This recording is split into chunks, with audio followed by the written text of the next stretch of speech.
कोई भी भाषा का विरोध नहीं है, किसी भी विदेशी भाषा का विरोध नहीं करना चाहिए, परंतु आग्रह हमारी भाषा को महिमा मंडित करने का होना चाहिए। आग्रह हमारी भाषा को बोलने का होना चाहिए, हमारी भाषा में सोचने का करना चाहिए। भाषा सिर्फ संवाद का माध्यम नहीं होती, एक राष्ट्र की आत्मा होती है। सबसे पहले तो मैं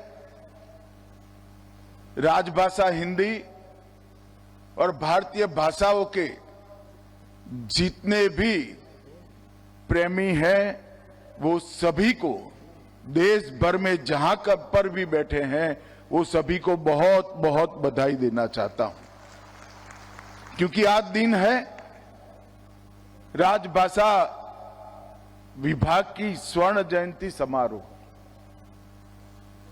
50 साल पहले 1975 से लेकर 2025 तक की ये यात्रा, जब भारत की आजादी की शताब्दी होगी, तब मुझे विश्वास है कि भारत के स्वाभिमान के पुनर्जागरण के जितने भी प्रयास हुए हैं, वो सभी प्रयासों के इतिहास में राजभाषा का नाम स्वर्णिम अक्षरों से अंकित कर दिया जाए। एक समय था जब राजभाषा विभाग की स्थापना हुई। उद्देश्य यह था कि हमारा प्रशासन हमारे देश के नागरिकों की भाषा में चले।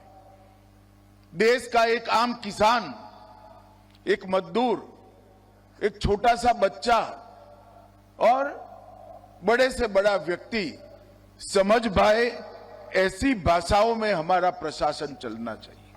और ये लोकतंत्र के मूल उद्देश्यों में शामिल है कि देश का प्रशासन देश के लोगों की भाषा में होना चाहिए। और एक प्रकार से भारत के आत्मसम्मान को जागरूक करने के लिए भी भारतीय भाषाओं का उपयोग प्रशासन में हो, ये बहुत जरूरी था, क्योंकि कोई भी देश अपनी भाषा छोड़कर अपनी संस्कृति, साहित्य, इतिहास और जीवन के संस्कार, समाज जीवन के संस्कार, उसको चिरंजीव नहीं रख सकता।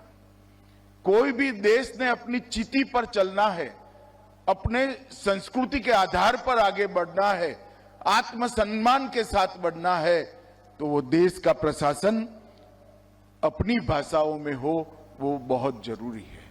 इस महान उद्देश्य के साथ राजभाषा की शुरुआत हुई और 50 वर्ष की ये यात्रा आज ऐसे मकाम पर आकर खड़ी है कि यहां हमने इसको आगे ले जाने का हमारा प्रयास और आगे ले जाने का हमारा पूरा रास्ता तय करने की जरूरत है।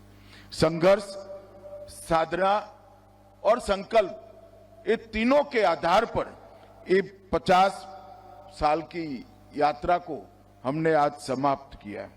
और ये पंच प्रण की बात प्रधानमंत्री जी ने जब आजादी के 75 साल हुए तब कही, उसमें गुलामी की मानसिकता से मुक्ति, ये बहुत महत्वपूर्ण प्रण है।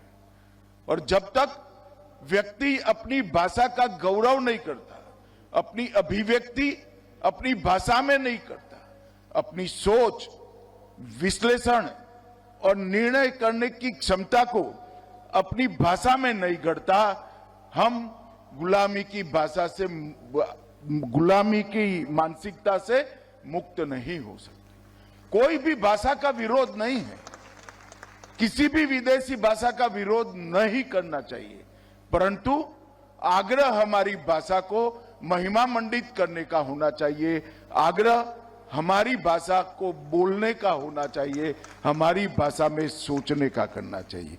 और पूर्णतः विकसित राष्ट्र की संकल्पना तभी हो सकती है जब विरासत को परिभाषित करने का भाषा एकमात्र माध्यम है, इसका महिमा मंडन हो।